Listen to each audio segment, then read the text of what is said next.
여러분 안녕하십니까? 시사토론텐 김기중입니다. 오늘 시사토론텐은 아파트 값에 대해서 이야기해보려고 합니다.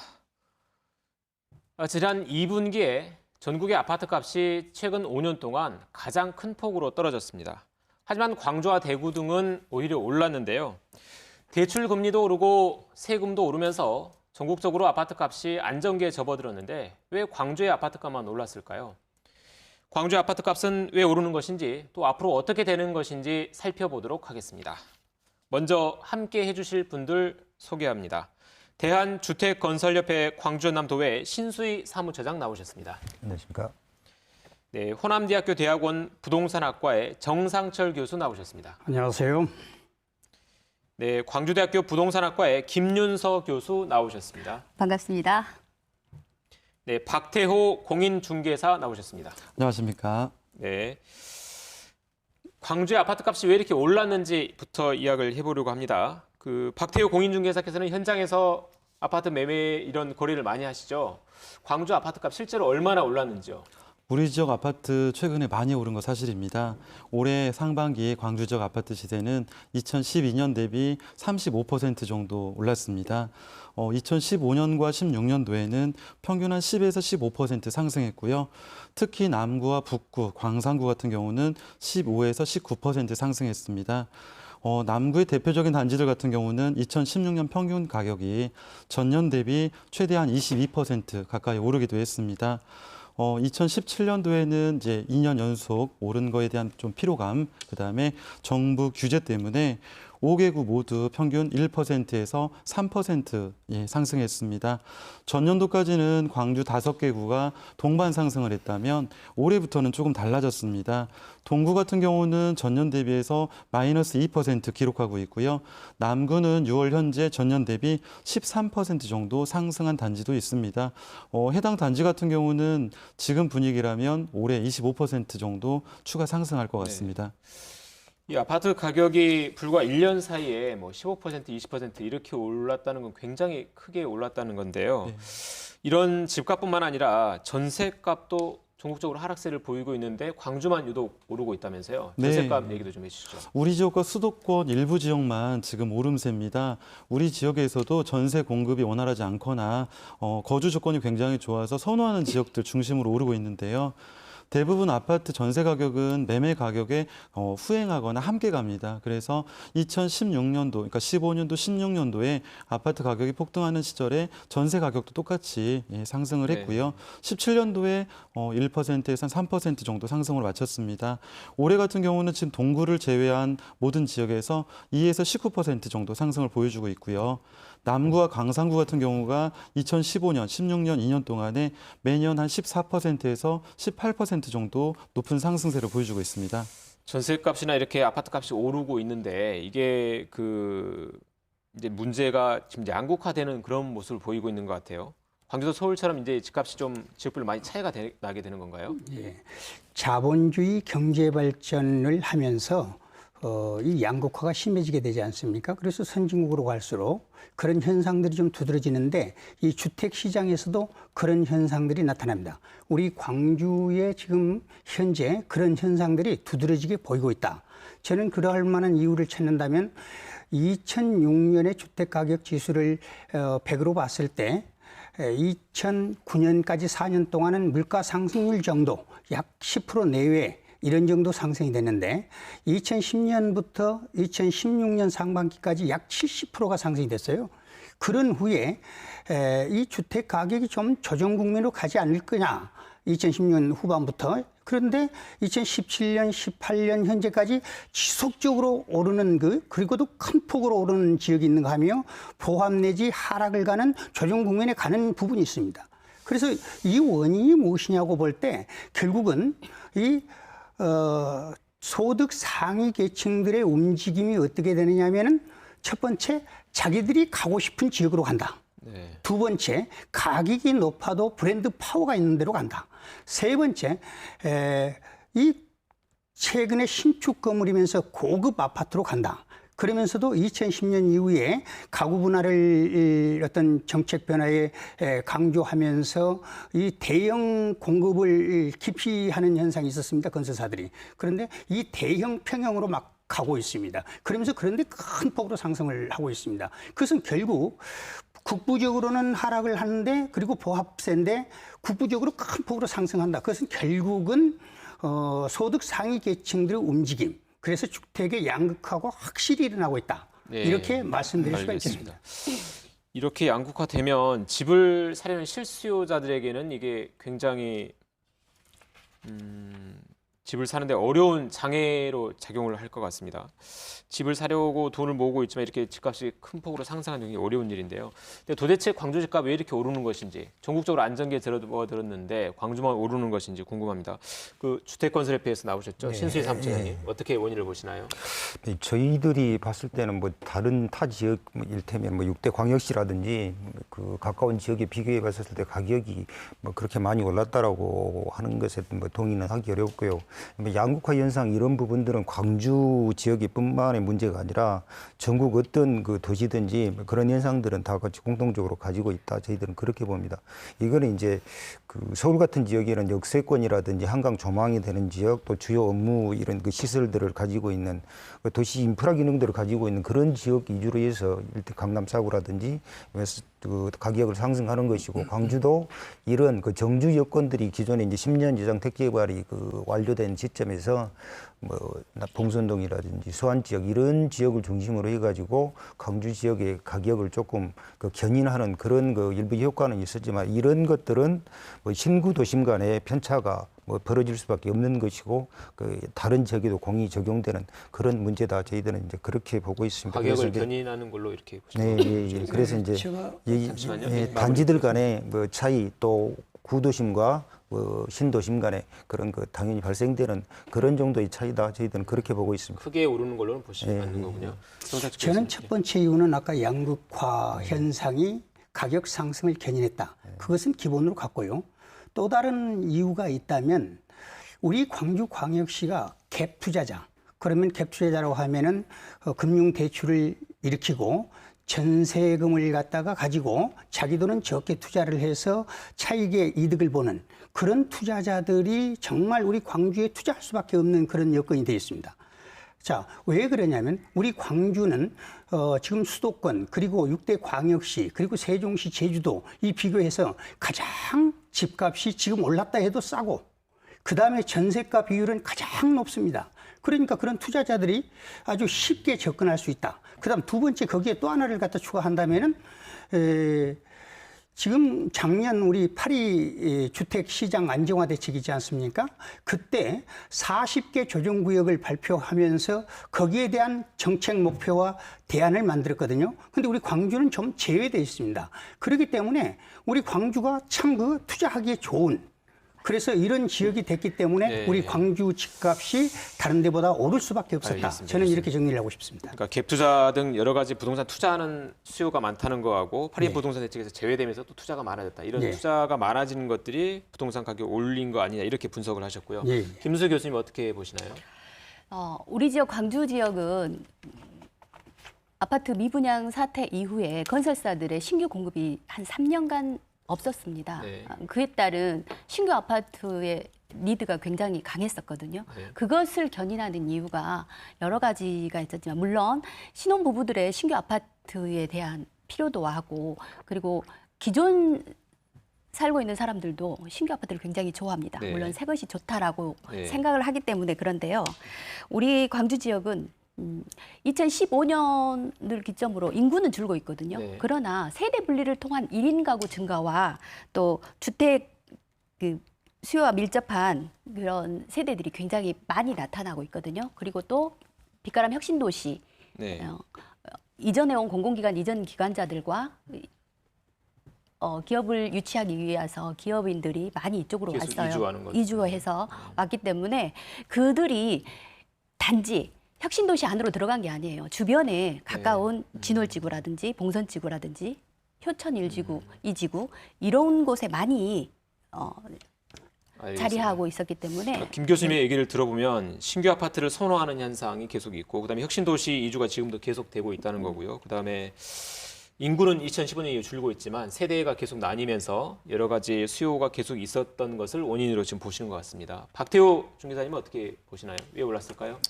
글쎄요, 지금 말씀들 하셨는데 실제 현장에서는 이제 조금 다르게도 봅니다. 이제 따라가기식 뭐 이런 것들, 네. 보여주기식 이런 부분들 많이 생각하거든요. 네. 그러니까 이제 주변에서 아파트를 매입을 했고 거기 거주하는 중에 1억이 올랐다. 2억이 올랐다 이런 분들이 이제 나타나기 시작하는 거예요. 그러다 보니까 오를 만한 곳인지 아닌지 이게 중요한 게 아니고 그냥 새 아파트에 새로 만들어진 단지 이런 쪽으로 사람들이 몰리고 있거든요.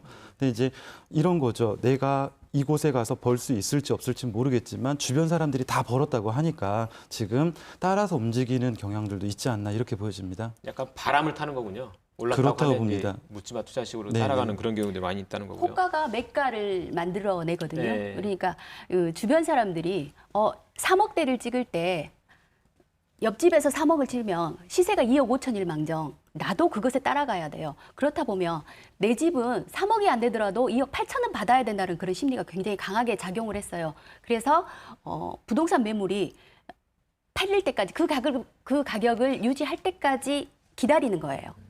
심리가 3억은 못 받더라도 그에 근접한 가격을 받기 위해서 기다렸던 것이 지금의 가격 상승을 네. 주도하고 있었던 것과 상승 바람과 호가를 올리면서 이렇게 상승을 주도하는 어떤 그런 영향도 컸다라고 있었습니다. 보시는 네. 거군요. 그러면 그 2011, 12년, 13, 14년 과거에 이런 부동산 예측에 대한 전망들, 그다음에 관련 기사들, 전문가의 인터뷰를 좀 살펴봤는데요. 그때 예상 중에 맞은 것도 있고 또 틀린 것도 있었더라고요. 그렇다면 지금 최근 1년 동안 일어난 이 같은 그 상승, 아파트값 상승은 작년이나 재작년에 좀 예상들을 하셨었나요? 아니면 이건 예상 밖의 어떤 현상들인가요?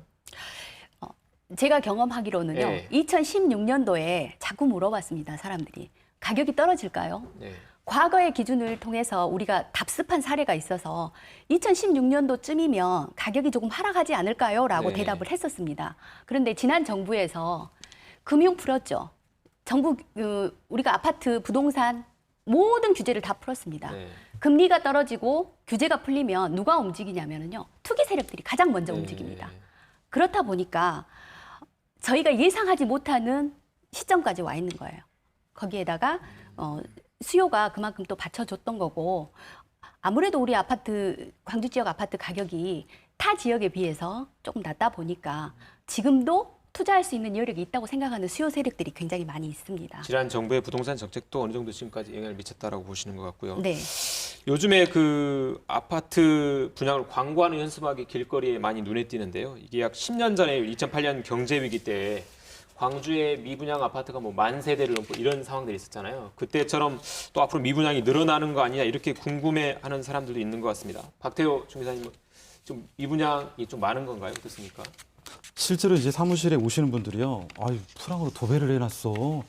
난리 났어. 이런 분들이 계십니다. 아, 나 뭣도 주고 뭣도 준다대. 하나 사놓을까? 이런 분들도 계시는데 이제 아마도 그렇지는 않습니다. 왜냐하면 통상적인 아파트는 뭐 이렇게 분양을 할 때요. 건설 현장 인근에 중개업소들을 방문을 해서 이제 홍보를 하고 안내를 하는 경우가 대부분이고요.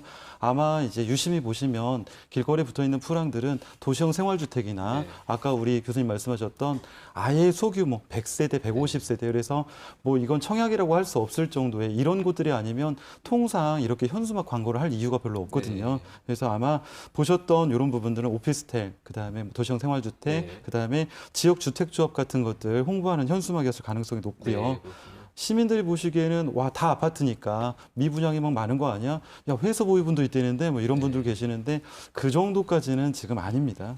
신수희 사무처님, 실제 미분양 아파트는 얼마나 되나요? 네, 저희들도 큰 맥락에서 지금 같이 그 두 분 말씀하신 내용에 대해서 동의를 하고 있는데요.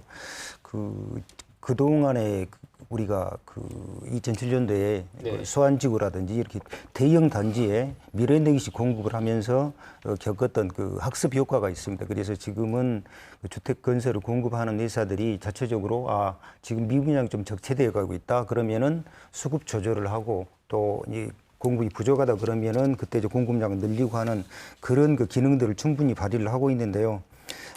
지금 저희들이 파악하고 있는 바로는 금년에 6개 단지에서 네. 전체 1,700세대 정도밖에 분양하고 8년 임대라든지 이런 정도 공급밖에 하지 않았습니다. 이거는 이제 조금 전에 말씀드렸던 그 수급 조절 그런 그 기능들을 발휘를 하고 있어서 그런 건데 건축 인허가라든지 착공 준공 실적도 작년 대비해서 굉장히 지금 큰 폭으로 떨어져 있거든요. 네. 그건 절반 이하로. 그리고 미분양 물량은 5월 말 현재 보니까 338가구, 전월 366가구보다 7.7%가 감소했고 소위 악성이라고 이야기하는 그 준공은 미분양도 152가구 이 정도밖에 되지 않습니다. 그래서 이거는 실질적으로는 미분양은 거의 없는 상태다. 네. 저희들은 이제 그렇게 보고 있고 이제 그 광고 대행사를 통해서 일부 네. 홍보물이 게시되고 그러는 것들은 그 뭐 도시형이라든지 아니면은 소형 네. 관심을 끌지 못하는 지역의 초기 분양률을 조금 관심들을 제고시키고자 네. 하는 그런 차원에서 하는 그런 행위라고 거군요. 봐야죠.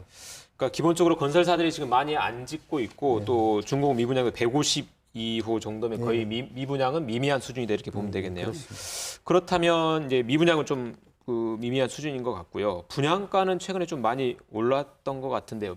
분양가는 지금 오르고 있는 추세인가요? 분양가에 대해서 얘기 좀 해주시죠. 분양가는 원천적으로 올라갈 수밖에 없는 구조를 가지고 있습니다. 네. 그래서 이제 그 쭉 2004년부터 보면은 이제 봉선동에서 이제 그부터 시작해가지고 그때 이제 600만 원대를 돌파를 했고 쭉 이제 그렇게 그 일부 지역을 중심으로 해가지고 분양 가격이 쭉 올라와 있었는데 2016년도에 이제 비로소 광주도 네. 1,000만 원이 넘는 이제 분양가를 기록을 네. 했죠. 그래서 이제 점차적으로 좀 상승 곡선을 그려가고 있는데 그래도 6대 광역시 분양가에 비해서 광주가 지금도 낮은 편이고 전주보다도 더 낮습니다. 분양가는. 네.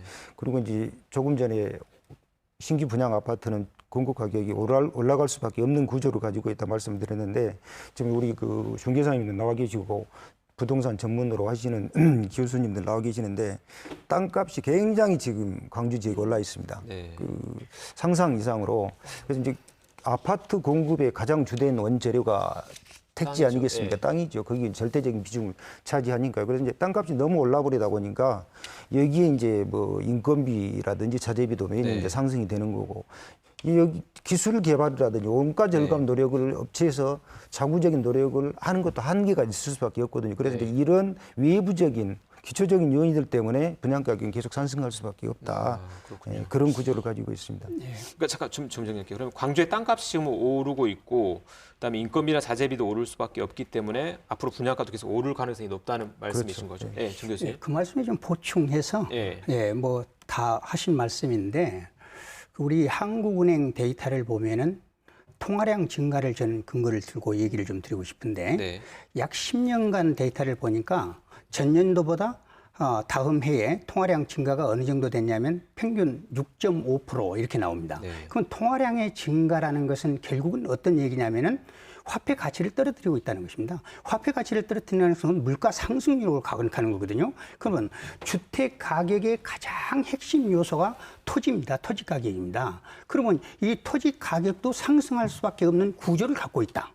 더욱이 도심은 신도시를 개발하면서 가격을 올리고 있고 또 재개발, 재건축을 하면서 가격을 또 상승시키고 있습니다. 그래서 토지 가격은 계속 오른다. 그러니까 주택 가격이 오를 수밖에 없다. 그것 아까 말씀하셨지만 인건비, 자재비, 장비대가 오르고 있습니다. 또 내진 설계를 해야 하는 안전 어떤 시스템을 갖춰야 합니다. 또 기후 변화에 대응하는 어떤 건축을 해야 합니다. 이런 모든 것들 그리고 경쟁력에서 고급화 시켜 나가야 되거든요. 그렇기 때문에 분양가는 오를 수밖에 없는 구조를 갖고 있다. 다시 한번 알겠습니다. 강조드려서 말씀드리고 싶습니다. 현재 광주의 평당 3.3제곱미터 그러니까 평당 분양가가 약 900만 원대 정도, 9천만 원 가까이 되는데 이게 앞으로도 더 오를 가능성이 높다는 말씀으로 지속적으로 우리를, 오를 수밖에 없는 그런 구조를 가지고 갖고 있다는 있다. 거죠. 저는 네. 그렇게 보고 있습니다. 그러면 지금 전국적으로 집값이 안정되는 추세인데 부동산 규제랄지 이런 것이 좀 자유로운 광주 지역으로 부동산 투기 세력이 몰릴 가능성도 있고 또 다르게 얘기하면 앞으로 규제 때문에 다주택자들이 광주 전남에 투자했던 그런 수요들이 빠질 가능성도 이런 변수들이 있는데요. 김윤석 교수님, 지역 주택 시장의 움직임 앞으로 어떤 변수를 좀 예상하면 좋을까요? 그러니까 지금 수도권에 있는 사람들이 광주 지역으로 광주 전남 지역으로 와서 아파트를 많이 있을 것 같은데 이 사람들이 앞으로 더 많이 사들일 것인지 아니면 이쪽 지역 광전남 지역에 사들였던 집을 처분하고 떠날 것인지 앞으로 어떤 게 좀 예상을 하십니까? 지금 광주 지역에 아파트 입주율과 신규 분양률을 보면 네. 과하지 않다고 보거든요. 그러면 지금 심리전이에요. 부동산은 살아있는 생물과 똑같거든요. 그래서 네. 그 심리전이다 보니까 아무래도 많은 사람들이 가격이 하락한다. 정부에서 모든 매체들이 네. 아파트 가격이 하락할 것이다라고 얘기를 하고 있습니다. 네. 그러면 사람들은 이제 떨어지겠지라고 생각을 할 거예요. 그런데 실질적으로 아파트를 가진 사람들에게 물어보면 팔지 않겠다고 합니다. 그러면 장기적으로 본다면 이 아파트가 조정은 되겠으나 약보합세이지 뭐 급락을 하거나 이러진 않을 네. 거거든요. 그러면 그 주변에서 투기나 투자로 왔던 타 지역 세력들도 거기에 순응하지 않을까 싶습니다. 그렇게 큰 이동은 많이 일어나지는 않고요. 다만 인구가 줄고 있는 상태에서 조정은 조금 있을 거라고 봅니다. 일부 조정은 있지만 급락은 네. 없을 것이다 이렇게 네. 보시는 것 같고요. 혹시 다른 의견 가진 패널 분이세요? 저도 한 말씀 보탠다면 우리 그 파리 부동산 지금 주택 안정화 대책 이후 우리 광주 가격이 올랐다는 것입니다. 그러면 그 가격이 올랐다는 것은 결국은 정책의 효과를 보지 않고 있다. 우리 광주는. 그건 뭐냐면은 결국 아까도 말씀드렸지만 40개 조정구역 대상 지역에서 제외돼서 갭 투자자들이나 분양권 전매 이런 거 한 사람들이 얼마든지 투자의 어떤 대상이 되는 지역으로 선정을 했다. 그래서 사실은 그렇게 나타났다. 그런데 이제 주택거래 측면에서 보면은 매도자 측면에 보면은 우리가 추가 세율 같은 것들이 사실은 없었고 그랬기 때문에 뭐 사고 파는 데는 크게 문제가 없었다. 그러나 매입하려고 할 때 지금 이제 정책적인 문제를 심리전으로 지금 뭔가 지금 지켜보고 있는 정도. 다시 말하면은 관망하고 있는 금리는 거죠. 오를 것인가. 네. 과연 DTI, DSR 이런 규제가 어느 정도 영향이 올 것인가. 그리고 종부세율 뭐 이런 거 얘기하고 있는데 그런 것들은 어떻게 될 것인가. 이런 관망세 이런 것에 따라서 매수자들의 움직임이 변할 것이다. 이렇게 저는 보고 있습니다. 네. 그 지금 부동산 정책 관련해서 여러 가지 변수나 여러 가지 그 환경들이 있는데 그 중에 하나가 주택담보대출 금리가 인상될 거라는 얘기는 지금 많이 나오고 있죠. 미국이 금리를 올리고 있고 한국은행도 기준금리를 앞으로 더 올릴 것이다 이렇게 예상하고 있고 그러면 주택담보대출 금리가 오른다는 건데 이게 부동산 투기를 막는 효과도 있겠지만 당장 집을 사려는 서민들에게는 집을 사기 어려운 조건이 될 수 있단 말이에요. 박태호 중개사님, 이게 부동산 시장의 악재가 되는 건가요? 어떻습니까? 지금 한국은행이 이제 이달 기준금리 1.5%로 동결을 했고요. 8개월 동안 뭐 계속 유지하고 있는 겁니다. 네. 지금 미국하고 지금 이미 역전이 됐고요. 앞으로 더 차이가 많이 벌어질 걸로 보입니다. 네. 그러면 당연히 이제 한국은행에서도 기준금리 인상을 고려할 수밖에 없을 건데요. 문제는 이제 우리 지역 같은 경우는 실질 소득이 사실은 높지는 않습니다. 다른 지역에 비해서, 다른 광역시나 대도시에 비해서. 그러다 보면 지금 이제 아까 교수님 말씀하셨던 대로 정부의 규제 정책들이 왜 안 먹혔느냐, 대출 제한하고 여러 가지를 묶어놨는데 왜 안 먹혔느냐. 우리 지역은 이제 두 가지가 있다고 저도 생각을 합니다. 첫 번째는요, 사실은 그 한도까지 대출을 받지 않습니다. 네.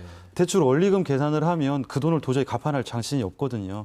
두 번째는 다른 지역에 비해서 불법 계약이 조금 더 많았었습니다. 근데 이제 지금 작년 하반기부터 시청, 구청 해서 뭐 협회 차원에서도 같이 자정 노력을 하고 있고요. 그래서 그런 부분들 가져가고 있고 그다음에 금리 인상은 사실은 이제 우리 지역에서는 제가 보기에는 여태까지 나왔던 어떤 규제보다도 금리 인상이 더 타격이 있지 않을까 생각을 합니다. 일단 지역 특성상 소득이 낮기 때문에 대출도 큰 규모로 받지 않고 그런 상황이긴 하지만 어쨌든 대출 금리가 오르는 거는 영향을 많이 미칠 거라고 이렇게 보시는 거네요. 그렇습니다. 그런데 그 대출 금리라는 게 과거에도 보면 미국 금리를 따라가지는 않습니다. 왜냐하면 미국이 금리를 올린다고 한꺼번에 같이 올리지도 않고요. 내린다고 해서 한꺼번에 내리지도 않습니다. 이 금리는 민생 경제하고 연관이 돼 있기 때문에 경제를 보면서 올리고 내리고의 순서가 있지 뭐 세계랑 같이 가겠다라는 거는 없거든요. 그렇다고 본다면 과도한 금리가 오른다 이런 거는 없고요. 그래서 그런 차원에서 본다면 결국은 소폭 오르겠지만 우리가 그 심리전이거든요. 네. 심리 때문에 어렵다라고 생각을 하지 실질적으로 그것을 이겨내지 못하지는 않습니다. 그러니까 대출 금리를 올리긴 하지만 아마도 쉽게 올리지 못할 것이다. 그리고 천천히 올릴 것이기 때문에 금리 인상으로 인한 영향은 적을 거라고 이렇게 보시는 것 같네요. 네. 예, 반대 의견이 주셨고요. 그럼 이번에는 입주율 얘기를 좀 한번 해보겠습니다. 그 아파트를 분양받은 사람들 중에 과연 몇 사람이나 입주하느냐 이게 입주율인데요. 100명이 분양을 받아서 50명이 입주하면 입주율이 50%가 되는 거죠. 광주 지역의 입주율은 얼마나 되는 겁니까? 신수희 상장님. 예, 입주일 문제하고 그 연관을 지켜서 방금 네. 조금 전 그 주제를 토론하셨던 예, 예. 그 외부 뭐 투기 세력의 문제가 예, 예. 이런 거는 광주시에서 지금 그 1순위 청약에 대해서 거주 제한을 두고 있어가지고 네. 이제 그런 요소들이 이제 원천적으로 차단이 된 상태고 네. 현재 광주 뭐 주택 보급률이 100%가 넘었다고 이렇게 뭐 통계 수치를 제시하지만은 실질적으로 자가 보유 비율은 60% 정도에 지금 네. 그치고 있거든요. 그래서 이제 60%? 내 집을 갖고자 하는 그 수요가 지금 항시 상존이 돼 있고 그래서 이제 뭐 갭 투자라든지 이런 부분은 광주에 크게 그 지금 적용이 안 되는 그런 실정이거든요. 그리고 이제 DSR을 그 교수님 말씀하셨는데 이런 부분들이 상당히 이제 초고강도의 어떻게 보면 규제거든요. 이런 부분들이 우리 그 중개사님 말씀하셨다시피 광주에서는 그 기존에 있었던 그 LTV라든지 DTI 한계에도 그 미치지 못하는 그런 정도 이제 그 범위 내에서 대출을 받아가지고 실질적인 내 집을 장만하는 그런 그 상황이 있었기 때문에 이제 광주는 그걸 충분히 견뎌낼 만한 그 내성을 가지고 있다. 네. 저희들은 그렇게 보고 있고 입주율은 지금 입주 지정을 그 받은 날짜 이전에 이제 입주를 했거나 잔금을 치르는 이제 그 비율을 말하는 것 아닙니까? 근데 5월 기준으로 보면은 59% 정도 됐었어요. 59%요? 네, 그리고 이제 네. 6월 보니까 이게 쭉 올라가지고 한 70% 정도로 네. 이제 그 상당히 올라 있습니다. 그래서 이제 네. 회복세를 보이고 있다.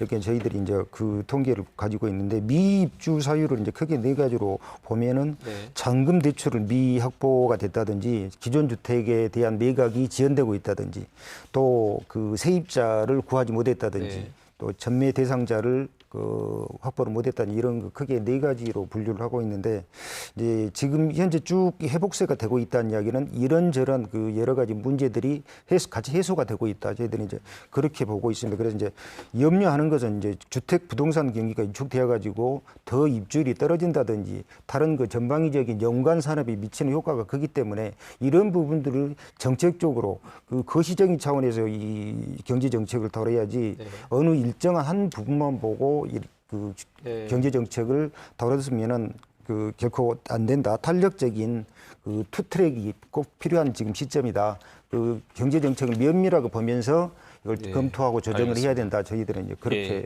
보고 있습니다. 지금까지 그 집값 상승의 이유 그리고 또 광주의 주택 시장 흐름을 살펴봤고요. 광주의 아파트 시장을 둘러싼 여러 가지 환경들 다 같이 살펴봤습니다. 그럼 이제 앞으로 하반기에 그리고 내년에 광주의 아파트 값이 어떻게 될 것인지 살펴보도록 하겠습니다. 최근 주택산업연구원이 하반기 집값 약 0.3% 정도 하락할 것이다 이런 전망을 내놨는데요. 광주 집값이 어떻게 될지 한번 의견을 들어보겠습니다. 성상철 교수님부터 말씀해 주시죠. 어떻게 될 것 같습니까? 저는 그 매도 매수 그 심리 지수를 좀 봐야 된다. 과연 어떻게 될 것인가? 우리가 매도 매수 심리 지수라는 건 뭐냐면 사실은 매도자에게 당신은 집을 팔 것인가? 또는 매수자에게 당신은 집을 살 것인가 이런 것을 개인적으로 물어봐야 되는데 그럴 수가 없잖아요. 그래서 이제 그 중개업소에 전부 다 문의를 해가지고 데이터를 만들어서 지수화시키는 게 있습니다. 그걸 갖다 이제 매도, 매수, 지수 이렇게 얘기를 하는데 그것을 제가 좀 참고해 보니까 지금 매도하려고 하는 사람의 증가가 더 많아지는 숫자가 나오고 있습니다. 그리고 매수자가 그런다고 해서 사라진 것은 아닙니다. 그러면 매수자는 어떤 쪽이냐면 지금 관망하고 있다. 그럼 정책의 변화가 어떻게 될 것인가? 아까도 얘기했지만 금리로부터 해서 그 관련 규제들 이런 것들이 어떻게 변할 것인가? 관망하면서 지금 이러고 있는데 그러다 보면은 만약 이들이 그 어떤 심리적인 영향을 받아서 분명히 움직이기 시작할 것이다. 그런데 지금 당장은 그것이 효과가 나지 않고 저는 그렇습니다.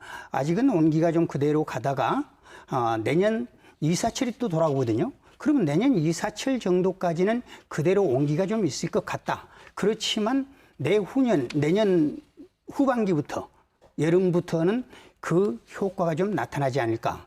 그래서 지금 매수 관망으로 간 분들이 이제 내년쯤 되면은 조금 매수하지 않겠다라는 쪽으로 간다면 만약 시장이 좀 네. 거기서부터 좀 달라질 것이다. 이렇게 한번 조심스럽게 전망을 해보고 싶습니다. 지금 매도하려는 사람들, 그러니까 매도 지수가 좀 더 많다는 거고, 네. 집을 팔려는 사람들이 좀 더 많다고 보시는 거고, 그래서 네. 내년 후반기 정도면 네. 하락으로 좀 조정되지 않겠냐, 네. 이렇게 저는 지금 그렇게 예상을 조심스럽게 하시는 것 전망을 같고요. 해보고 그러면 있습니다. 박태호 중개사님 혹시 어떻게 예상을 하시나요? 네, 이제 통상 이제 주택 매매를 하시는 분들이요, 특히 매도자분들은 2년차, 4년차 양도소득세를 비과세 받을 수 있는 이 시기를 주로 이제 매도 타이밍으로 잡고 계시거든요. 문제는 뭐냐면 지금 2016년도 5월 정도 기준에 했을 때 남구에 있는 집값이 대략 이제 제가 보니까 4억 1천만 원 정도 했었어요. 그리고 2017년도에 4억 4천만 원 정도 했었습니다. 평균 가격이요. 근데 올해 지금 벌써 5억 1천만 원입니다. 무슨 얘기냐면 2016년도에 집을 샀던 사람들도 지금 이미 상당히 벌었다는 얘기고요. 지금 이 부분들이 만약에 여기서 심리적으로 나도 큰일 났어 하려면 거의 5% 이상 10%까지 쭉 빠져줘야 될 건데 그래야 큰일 났어라고 나올 건데 사실은 2016년도에 매입하신 분들이요. 지금에 와서 10%가 빠져도 손해보는 게 없습니다. 오히려 작년에 매입하신 분들도 올해 지금 10% 5억 천 가니까요. 10% 하면 5천만 원 빠져도 작년에 4억 4천이었기 때문에 손해보는 게 없습니다. 그러면 제가 봤을 때는 특별하게 지금 집값에 영향을 미칠 수 있는 요인들은 딱히 없다고 봅니다. 큰 무리는 없을 것 같습니다. 이 정도 수준으로 계속 유지될 거라고 보시는 그렇습니다. 거죠? 그러니까 최근 1, 2년 사이에 이제 예를 들어 한 20% 올랐는데 여기서 한 5%, 10% 빠진다고 해서 크게 영향을 티도 받지 안 날 않기 때문에 겁니다. 않기 예. 때문에 이 정도 수준을 유지할 것이다 이렇게 보시는 거죠? 네네. 그대로 유지될 덧붙여서 이제 것이다. 서울의 송파구 같은 경우가 지금 그런 것들 있죠.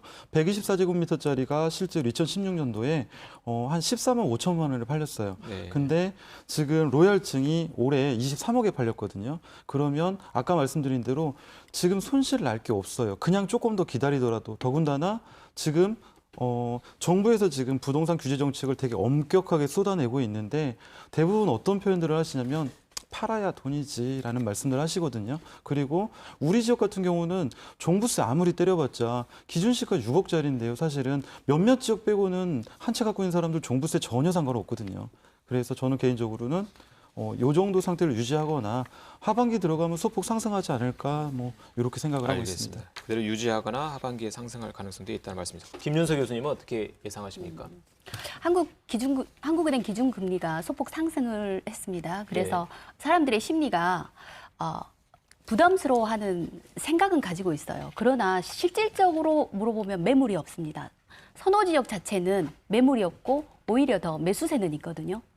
그렇다고 본다면 하반기도 우리 박태호 중개사님 말씀처럼 그렇게 갈 여지가 있고요. 다만 우리가 선호하지 않는 지역들 있죠. 비선호 지역이라고 하는 동네들이 있거든요. 그런 지역들은 약간의 조정이 있으리라고 봅니다. 그분들은 사실상 제가 만나보면 팔고 싶은데 갈 데가 없어요. 그게 사실은 맞는 말입니다. 네. 내 집 팔고 옮겨가야 되는데 내 집 팔고 옮겨갈 만한 곳에 금액이 맞지도 않고 그러다 보니 갈 데가 없으니까 그냥 눌러 앉아 있다라고 이렇게 표현하거든요. 그렇다고 본다면 하반기에도 그닥 무리하게 빠지는 그런 경우는 없을 거라고 봅니다. 가격 하락은 없을 것이다 그런 말씀이셨고요. 네. 주택건설협회에서는 어떻게 예상을 하실까요? 저희들도 신규 아파트에 대한 그 공급 가격은 절대 떨어지지 않는다는 말씀 아까 드렸었는데 그리고 지금 현재 거래되는 가격들도 큰 영향은 없을 것이다. 저희들은 그렇게 봅니다. 다만 이제 그 수안지구를 예로 2007년에 말씀을 드렸었는데 지금 현재 경남이라든지 창원 이쪽에 이제 1만 세대 미분양 이상이 적체가 되다 보니까 그쪽 같이 규모가 크면은 일부 이제 그런 영향도 받겠지만은 광주는 이제 수급 조절을 지금 업체들이 나름 하고 있고 또 그 내 집을 마련하고자 하는 그 수요층이 상당히 두텁게 지금 상존을 하고 있기 때문에 가격 하락으로 이어지는 그런 문제는 없을 것 같고, 그다음에 정부 정책에서 금리라든지 대출 규제라든지 이런 부분도 크게 영향을 미치지는 않을 것이다. 그래서 이제 다만 이제 거기 우리 분양 아파트를 받고자 하는 그 수요에 맞는 타겟에 맞춰서 또 공급은 안정적으로 일정 부분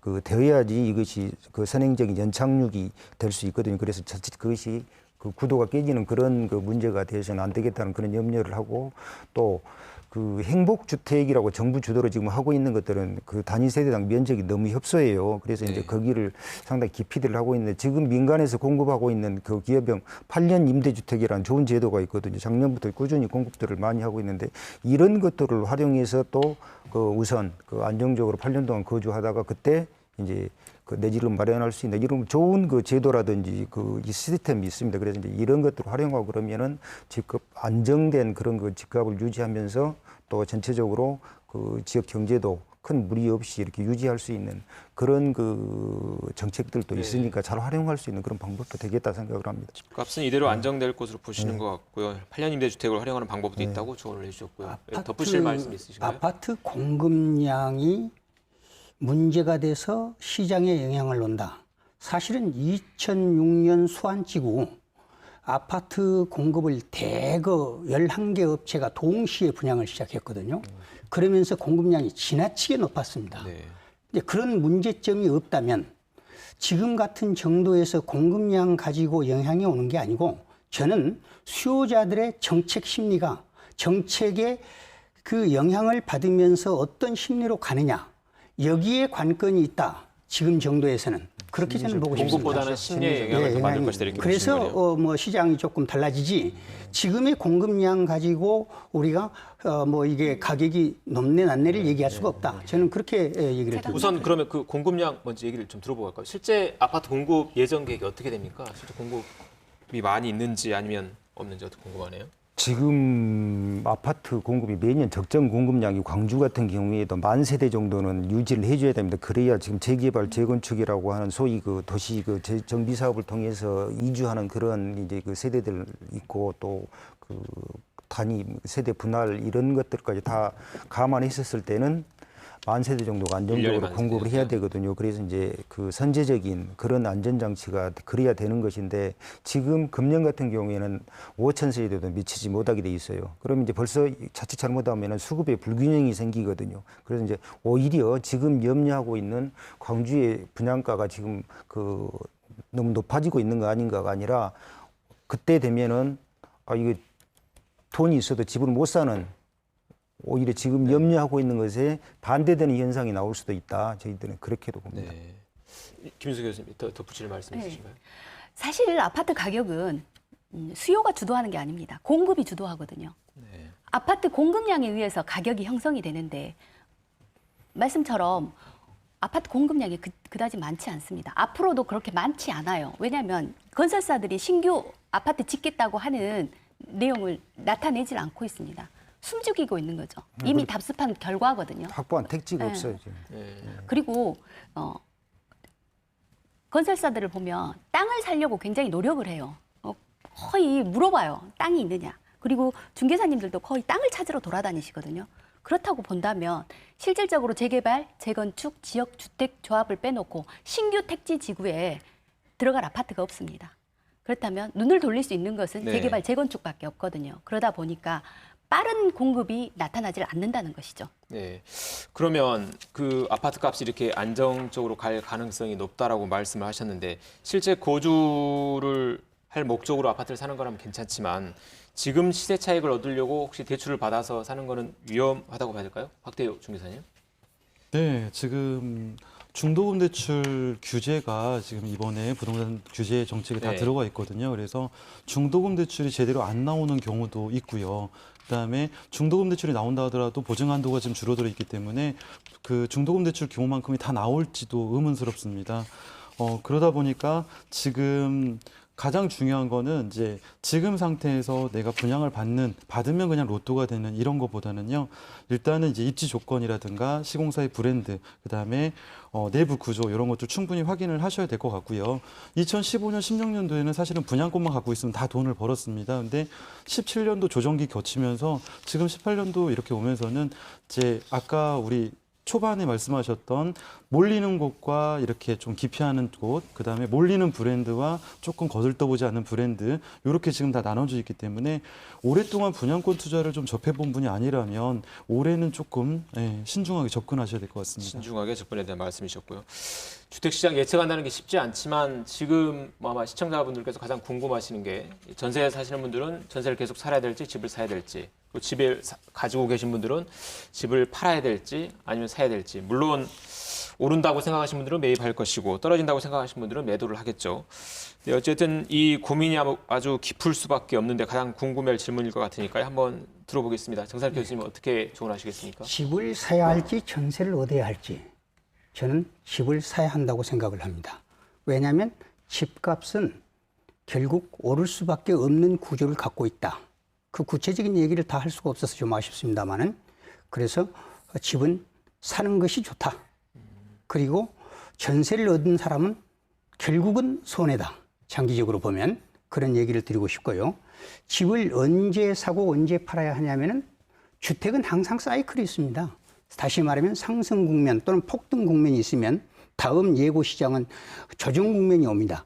폭등 후에는 폭락을 예고하고 있고 이게 사이클로 항상 존재하면서 장기적으로는 오를 수밖에 없는 구조를 갖고 있다. 네. 그렇다고 본다면 집은 사야 하고 그다음에 언제 사야 하면 그 사이클을 보면서 남들이 사지 않을 때 조정 국면에 지금 하락세 가고 있고 거들떠보도 안 올라갈 때 집을 사고 정말 두 채 이상 세 채 이상의 사람들이 팔려고 한다면 서로 사고 난리칠 때 그때 파는 시점이다. 이렇게 네. 말씀을 드리고 싶습니다. 알겠습니다. 네. 그럼 박태호 기사님은 어떻게 조언하시겠습니까? 이제 교수님 말씀하시는 부분들을 제가 이제 말은 할 수 있는데요. 네. 말은 똑같이 하는데 사실은 이제 저희 색동옷 입고 작두 타기 전에는 거의 뭐 그거는 어렵다고 보고요. 맞추기 어렵죠. 그거보다 더 쉬운 방법이 있습니다. 언제 사야 될지 언제 팔아야 될지 그 고민하지 마시고 차라리 가치 있는 집을 구하시는 게 제일 중요하다고 저는 생각을 하거든요. 또 그렇게 말씀드립니다. 근데 집의 가치는 가장 중요한 건 입지, 그다음에 브랜드, 그다음에 구조, 연식 이런 순서로 가거든요. 그래서 그중 꼼꼼하게 이제 입지 조건 따져보시면 되겠는데 일단 제가 이제 고객분들한테 안내해드린 입지 조건에 1번, 2번, 3번 있습니다. 1번은 뭐냐면 무조건 단지에서 도보로 10분 이내 초등학교가 존재할 것. 두 번째는 대형 할인마트나 그다음에 준종합병원급 이상 응급실을 갖춘 병원급이 차량으로 10분 안에 있는 곳. 그리고 마지막으로가 단독주택이든 전원주택은 다 마찬가지인데요. 고속도로나 자동차 전용도로에 10분 이내 접근이 가능해야 된다. 이 조건에만 맞으면 다 괜찮다고 말씀을 드립니다. 실제로 우리 지역에서 지금 이 조건에 맞는 단지의 아파트들, 그것도 인근까지 다 섞어서 한 1000세대 정도만 되는 곳들은 가격이 지금 떨어지거나 이런 데는 하나도 없거든요. 네. 그래서 그런 곳이라면 장기적으로 지금 사도 늦었거나 빠르지 않다라고 말씀을 드릴 수 있고요. 사이클도 물론 이제 저희가 볼 줄을 몰랐어요, 교수님. 네. 사이클 같은 경우보다는 이제 단기적으로 나는 장기적으로 갈 거라면 그렇게 하겠는데 난 단기적으로 한 4년, 5년 보겠다 이러신 분들은 전월세 건수를 유심 있게 보실 필요가 있습니다. 네. 아파트를 매매하시는 분들은 사실은 직접 거주할 목적이 아닌 분들도 매매를 하세요. 돈이 될 것 같으면. 근데 전월세를 찾는 분들은 완전 실수요자들입니다. 그래서 그 해당 단지의 전월세가 지금 굉장히 부족하다면 실입주 수요가 굉장히 많은 거고요. 그런 단지 같은 경우는 짧게는 6개월, 길게는 2년 안에는 분명히 가격 상승이 있더라 이렇게 말씀드릴 수 있습니다. 네, 유익한 내용이니까 타이밍도 집을 사고 파는 타이밍도 중요하지만 집의 가치를 봐야 된다는 집 주변 환경을 잘 봐야 된다는 말씀도 해주셨고 또 전월세 나가는 거 봐 실수요자들이 많은 그런 곳을 잘 골라야 된다는 말씀까지 네, 해주셨습니다. 김윤서 교수님은 어떻게 조언하시겠습니까? 내 집 오를 때 남의 집도 오릅니다. 네. 제 집 떨어지면 남의 집값도 분명히 떨어지거든요.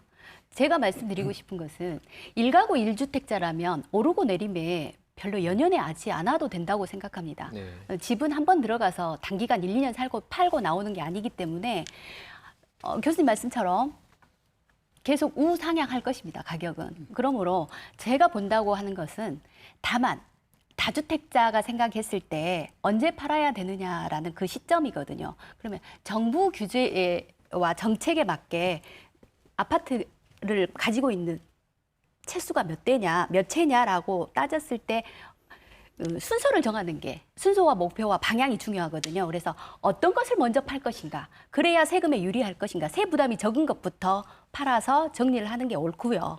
그리고 선호 지역과 비선호 지역이 굉장히 양극화가 심하거든요. 네. 그렇다면 이사하는 분은 본인이 뭐 학군과 교통과 이런 게 관계가 없다면 비선호 지역의 신규 아파트가 가장 좋은 시점이 될 거고요. 만약에 선호 지역이라면 네. 조금 무리를 두지 않고 지켜보는 것도 나쁘지 않으리라고 네, 봅니다. 말씀 잘 들었습니다. 그럼 이번에 그 집을 구하시거나 파시거나 하는데 그 시청자들이 또 궁금해하는 것 중에 하나가 과거에는 없었는데 최근 수년 사이에 생겨난 게 지역주택조합이에요. 그래서 이 지역주택조합이 분양 아파트가 어떻게 다르고 또 살 때 뭘 유의해야 되는지 다들 많이 궁금해하실 것 같은데 신수희 사무처장님 혹시 그 좀 말씀을 해주시면 좋겠습니다. 네. 지역주택조합의 지금 지역주택조합은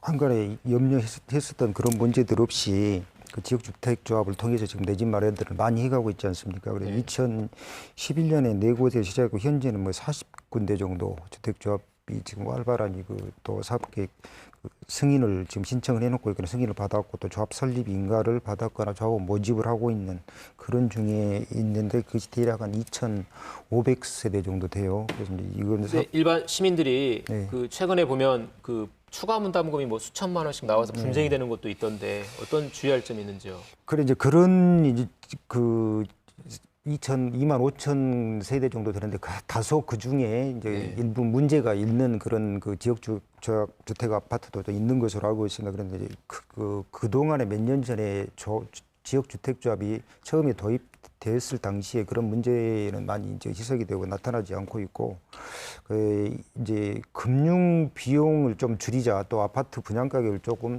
낮게 받고자 하는 그런 뭐 좋은 장점도 있습니다만은 추가 분담금 부분이 꼭 네. 발생이 되고 또 그 내부의 문제 때문에 비대위를 구성한다든지 그런 문제들이 많이 간혹 발생이 되지 않습니까? 그런데 이제 이거는 이제 그 조합원들이 실질적인 재산상의 피해가 없어야 되는데 이런 부분들이 이제 건설공제조합이라든지 주택도시보증공사에서 보증을 해주는 그 시공 보증이 있습니다. 그래서 이제 이런 부분들을 철저히 잘 확인을 하고 또 거의 대부분 지역 주택조합은 그 신탁회사하고 이렇게 매칭이 돼가지고 그 분양을 하고 있거든요. 그러니까 그 신탁회사를 통한 그 결제라든지 네. 입금 이런 부분들만 확실히 되어진다 그러면은 다소간의 문제가 있는 부분들은 네. 입주 시기가 뭐 1, 2개월 알겠습니다. 지연될 수는 있겠습니다만은 큰 문제는 없을 것으로. 네.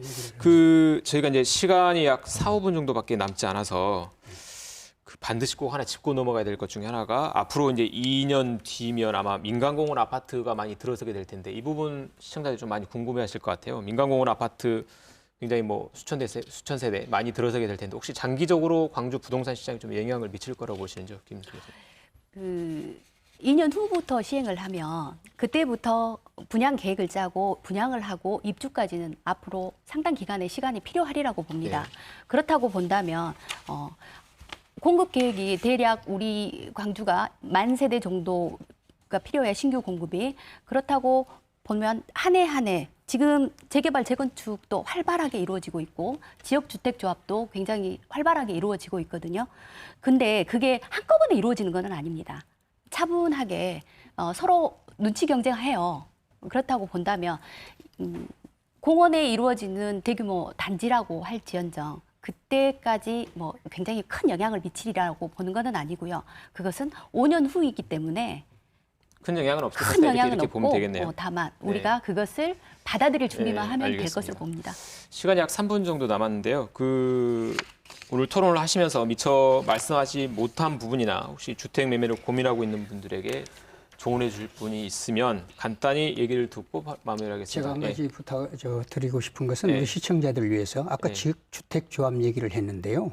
지역주택조합에서 진짜 주의할 것이 있습니다. 네. 정말 우리 그 수요자들이 지금 주의해야 될 것이 이 지금 추진 과정에서 보면은 뭐가 있냐면 조합 설립 인가 단계가 있고 그다음에 사업계획 승인 단계가 있습니다. 근데 조합 설립 인가 단계가 두 가지 요건이 만약 아파트를 1000세대를 갖다가 구상을 했다면 500명 이상, 다시 말하면 2분의 1, 50% 이상을 모집해야 하는 것이 첫 번째고, 두 번째는 이제 그 토지에 대해서 80% 이상 토지 사용 승낙세를 받아야 됩니다. 네. 근데 그것이 사업을 진행하게 만들지 않습니다.